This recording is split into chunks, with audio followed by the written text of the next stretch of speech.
Bonjour à tous, bienvenue sur la chaîne YouTube de J'affiche complet. Je suis Guillaume, responsable revenu management chez J'affiche complet. Aujourd'hui, je voulais traiter une question qui peut se poser dans ces temps un peu difficiles liés à l'inflation. C'est avec cette inflation que l'on perçoit, est-ce qu'il faut augmenter ses prix pour compenser l'inflation? Donc ce serait un réflexe assez logique que vous pourrez avoir, vous, en tant que gérant, d'impacter le montant de l'inflation sur le prix de vos nuits. Et donc la question qu'on va essayer de répondre aujourd'hui, c'est pourquoi est-ce qu'il faut le faire? Et si oui, pourquoi? Et sinon, pourquoi de la même manière? Donc voilà, c'est vrai que là, l'inflation par rapport à 2022, elle a un peu diminué, mais elle reste quand même à des taux élevés. À l'heure où je fais cette vidéo, on est en novembre et sur octobre 2023, les chiffres en France sont quand même de 4,2% d'inflation.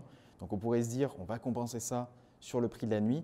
Sauf que dans la réalité, ça équivaut à faire ce qu'on appellerait en pricing du cost plus. Donc le cost plus, ça va un peu à l'encontre du revenu management, ce qui équivaut à faire nos prix en fonction de nos charges. Sauf que dans la réalité, un voyageur, il n'en a que faire de nos charges. Lui, ce qu'il veut, c'est le prix. Lui, si le prix de votre ménage, le prix de l'énergie a augmenté, on ne peut pas lui dire, dans ce cas-là, ça va augmenter. C'est des choses qu'on peut faire dans certaines industries, mais là, on ne peut pas forcément le faire.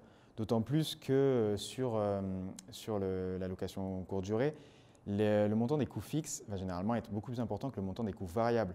Donc, augmenter ses prix au risque de ne pas vendre, c'est au final se dire qu'on ne va même pas être capable de rembourser les coûts fixes déjà engendrés. Donc l'idéal, ce serait quand même de ne pas forcément impacter ses prix et plutôt d'essayer de maintenir un chiffre d'affaires équivalent, voire de l'augmenter, plutôt en essayant de jouer sur d'autres aspects comme le taux d'occupation ou d'autres leviers.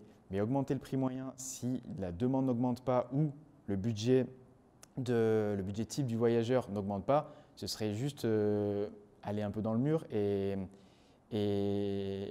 être voué à avoir moins de taux d'occupation. Donc ce n'est pas du tout un conseil. Ce qu'il faut regarder, c'est tous les leviers. Et en général, en revenu management, on regarde le RevPAR.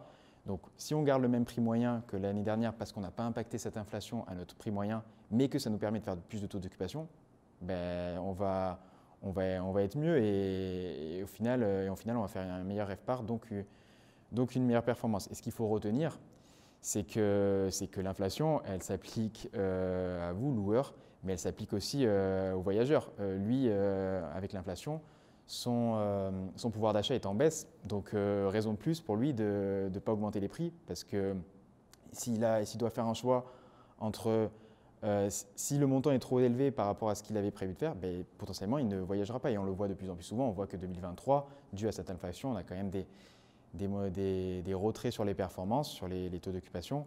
Donc, raison de plus pour ne pas aller augmenter ses prix. Donc voilà, j'espère que ce petit débat sur l'inflation et est-ce qu'il faut appliquer ces prix, vous aurez trouvé ça pertinent. Et vous, qu'est-ce que vous en pensez? Encore une fois, je vous invite à échanger dans les commentaires de votre avis. Est-ce que vous avez tendance à appliquer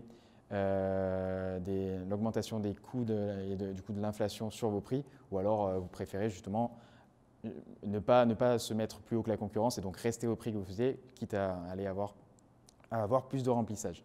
Voilà, écoutez, je vous souhaite une bonne journée.